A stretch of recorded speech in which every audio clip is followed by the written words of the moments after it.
Hey everybody, it's Kerry Anderson, this time with a channel update. I don't usually do these kinds of things, but we got a lot of new people in from our newest videos, so I want to kind of update everyone on what's going on with the channel and what, this channel is also about. So, yeah, first of all, welcome. If you're new to the channel, thank you for watching us. Thank you for subscribing to us. We really appreciate it, and we hope that we're going to have a lot of great content as we, go along in these next couple of years and months and even weeks. Unfortunately, one of the things is that we don't update often enough. I'm trying to get better about that, but some of these projects are very, very involved, and I've got a lot of other side projects unrelated to the channel that I'm trying to do as well. I'm trying to make the channel more of a priority as much as I can, but a man's got to have, more than just one thing in his life, right? Anyways, to start off, Let's Plays. For those of you who have been here the longest, you obviously knew our channel as a Let's Play channel, hence why we were called Super CES, because, Super Nintendo was one of our favorite consoles here, me and my buddy Chris. Hence why we call ourselves Super CES, because the C is just a little acronym for either me or Chris, since both their names start with C. And that's kind of the joke there, is why we named the channel. We love the Super Nintendo. That's our favorite console. That was what we were trying to play primarily on the channel. And now we're doing a different kind of Let's Play. We're doing celebrity Let's Plays. You obviously, of course, saw that we had 3 different celebrity videos up of Yuta Mochizuki and Reiko Chiba, Jason Narvi and Paul Schreier, and of course Judith Hogue, all of which went wonderfully across the board. Everybody seemed to really enjoy that, and I really appreciate that you guys liked those episodes. And we hope to do more. It's challenging though, because what you didn't see in those videos was we had an entire system that we had to carry. Now let me run down you a little history on how this worked. 2 years ago, we were at Lexington, Kentucky's Comic and Toy Show, and we brought the system thinking we could just ask the celebrities to come up to our room and play games with us upstairs. Celebrities are very busy. That was the wrong thing to do. And so we wound up having to push everything off to the last day, and we only got 3 celebrity videos out of that. So I had to wait a little bit before I could really feel comfortable trying this again, which obviously became 2 years later, which became now, when I went to Lexington Comic-Con again. This time though, I had a whole system set up. I had all of the computer and all of the consoles and everything hooked up to a big old computer desk, and I just rolled that around the entire convention. And I just went up and I asked the celebrities if they wanted to come on, and a good chunk of them said yes. The bigger problem was just scheduling. A lot of them I couldn't really get it done. Some of them had such long lines, I felt like I would be taking too much time away from them, and so I waited till the last day, and even then their lines were huge. So I think I'm going to approach that a little differently next time and see if I can get as many celebrities as I can. It's really just a matter of their schedule. A lot of them really want to do this, but it's a big task, So yeah, the other problem with that is where. Lexington Comic-Con is actually very, very far away from us. We're in the Chicagoland area. And yeah, we have a lot of conventions here, but it's also very difficult to get into them with a press badge. I've submitted a few of them to try and get in, and so far I haven't heard back from a lot of them. Obviously if I did, I would have even more of them up. But we're waiting and seeing. We're waiting and seeing. Hopefully, if more conventions like this, they'll let us in and we'll go. It's also a matter of travel. Travel expenses are quite a bit, so we can't go to every convention like we would want to. But we would like to try and hit up as many as possible and get as many celebrities as possible. The other problem is video games. Like, some of these video games are really difficult to track down. Like, for some reason, Dragon Ball Z for the Kinect is surprisingly difficult to find. I only found one shop with it, and that one shop's price for a Kinect game. Anyways, my point being that, there's a lot of difficulty to this. Lugging around that equipment, getting the camera work set up, and as you saw with the Amy Jo Johnson video, technical difficulties. But we hope to do more. We're shooting, hopefully, for another one in August, but that means it's probably not going to come up until like September or October, depending on editing and getting eBay listings set up and whatnot. There's a lot to that. So look forward to that if it does wind up happening. I can't make any guarantees, but we'll see. We'll see what happens. The cat is running around like a madman. Now, some of you are also here for Adaptations Across Countries, to which I say thank you. I love this project. I've actually been doing this project for longer than it's been on the channel. Adaptations Across Countries was actually a project I did at anime conventions where I would just kind of talk about some of the ridiculous things that would happen when a show or cartoon or whatever got adapted to a different country. And it's really fascinating when you look at the cultural differences and everybody's understandings of the difference of people and how people are interested in these things based on like how they're produced and the culture at the time. It's a very fascinating situation, and I love talking about these things. And for me to work on Adaptations Across Countries, it's so much fun to talk about. And I love that people are enjoying this. I love especially that people are enjoying the Power Ranger ones. I love Power Rangers, and that's one of the things that really inspired me to do Adaptations Across Countries, was because I started watching Sentai, and then I watched Sentai next to Power Rangers, and I was like, fascinating. Yes.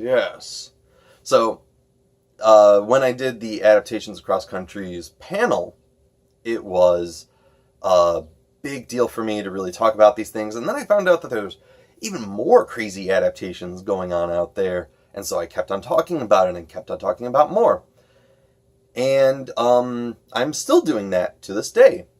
At Anime Central this year, this weekend, in fact, I'm going to be doing Adaptations Across Countries. It'll be on Saturday at 9:45 to 11:45 p.m. And if you do happen to be there, come and find me. Say hello. I don't know how many people really of the Chicagoland area are watching this, but, if you see this, give me a hi. Let's talk. I'd love to talk. Another thing is what we're working on next with Adaptations Across Countries. We're really, really lucky. Tony Oliver is going to be at Anime Central this year. He was a producer on Power Rangers, so I'm hoping to get some insight from him on the behind-the-scenes production of Power Rangers, and he was also the main voice actor for Rick Hunter on Robotech. So I'm really looking forward to seeing what he has to say on Robotech, because that's our next episode on Adaptations Across Countries, is Robotech and Macross. And I'd really like to see his perspective on things, especially when talking about adapting something for a different country. Like, how do you read your audience? How do you best gauge these kinds of things? What do you do to interpret something, but not necessarily alienate the audience for localization? There's a lot of interesting things we can actually learn from him from this situation. And I'm hoping we can learn a lot from him if we get an interview with him, because that'd be wonderful. And hopefully that'll come up in the Robotech Macross episode when we get to that episode. Speaking of, the Robotech Macross episode is going to take a little bit longer. There's a lot more information and a little bit more to sift through than I was anticipating. Mostly because of toys. Like, there's some things I'm learning about the toys that I'm really interested to put into Adaptations Across Countries. but I'm not entirely certain about them, and I still have to figure some things out there. And culturally, I'm very interested to figure out more about Minmay, because she's a pop idol in Japan. Well, the voice actress is. So I'm very interested to see what that's about. And that's not a subject that I'm usually used to talking about when it comes to idols in Japan. So I need to really go into the information on that one. There's a whole other situation there. Let's see. But yeah, that one's coming as soon as I can. It's just going to require a lot more time, and it's going to require a lot more research. But let's also talk about some of the other projects that we've been working on. Now, as you probably have seen, we have only one episode of a show where we have our toys fighting each other called Mighty Melee Figures. The first episode is of Shadow Moon versus Venom. And that episode turned out pretty great. I'm actually kind of proud of it, even though it was very, very amateur. It's a good proof of concept of what I want to do. The problem is that the next episode that I was going to do was Godzilla versus Gypsy Danger. And I have the figures, and I was actually recording it until Gypsy broke. Yeah. And it's really difficult to get it repaired. I'm in talks with Nika to get a replacement or something, but it's still... They want me to do like some sort of crazy stuff where like I have to get out this piece, and I'm trying to figure that out. I don't know when or if that video is going to come out, so I might push forward to a different topic of discussion with that. I'm thinking Frieza versus Galactus. I'm already looking into the research for it. It's kind of an interesting idea. Can a planet eater destroy a planet destroyer, or vice versa? Who would win in that situation? Now, I think Galactus has a lot more media to him, so he may have a distinct advantage because he has a longer history. But with Frieza's abilities and his fighting prowess in Super, it's entirely possible that they're actually on quite equal terms. It's hard to say. I have to take a look. But that's where I'm wanting to go with that. I'm also thinking of hiring out some stop-motion animators for it.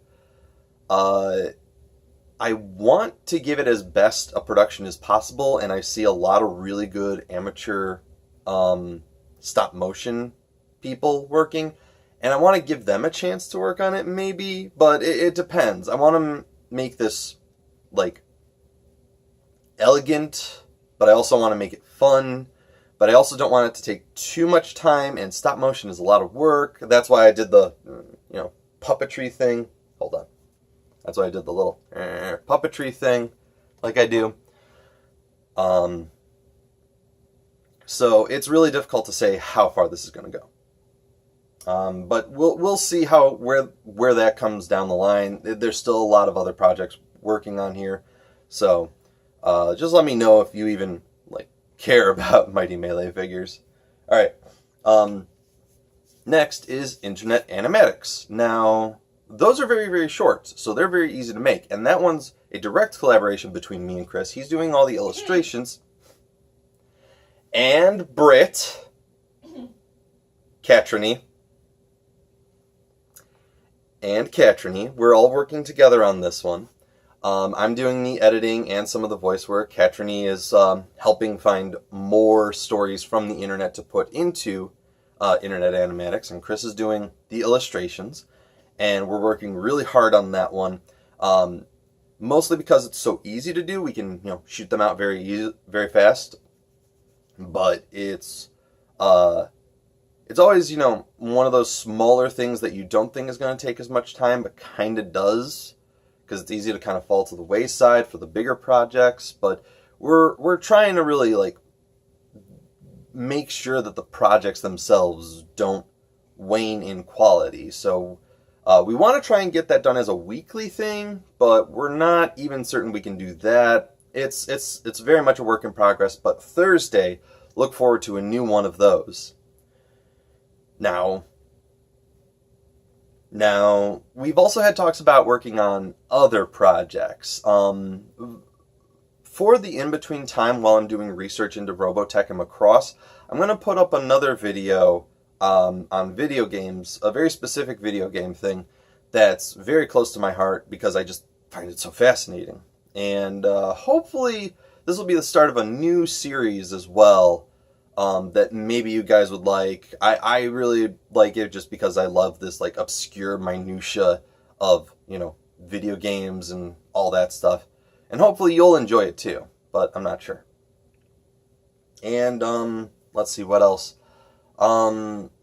We have our donation stuff. We have Patreon and we have a coffee. The Patreon I'm still really bad about. I need to actually put stuff on the Patreon to make it worthwhile. The only thing I've really put up right now is for you guys to decide what the next adaptations across countries should be after Robotech and Macross. So, you know, let me know. What do you guys want to see next? I would really appreciate it. And yeah, we just kind of got a lot. So just as a reminder, we'll be at Anime Central this weekend. Well, I'll be there at Anime Central this weekend. I've got 3 panels. Goku's Journey to the West on Friday, and Anime Mythology, Mythology in Anime on Saturday, and Adaptations Across Countries Saturday night. So, yeah, if you see me, say hi. And, yeah, keep being awesome, guys. Ciao.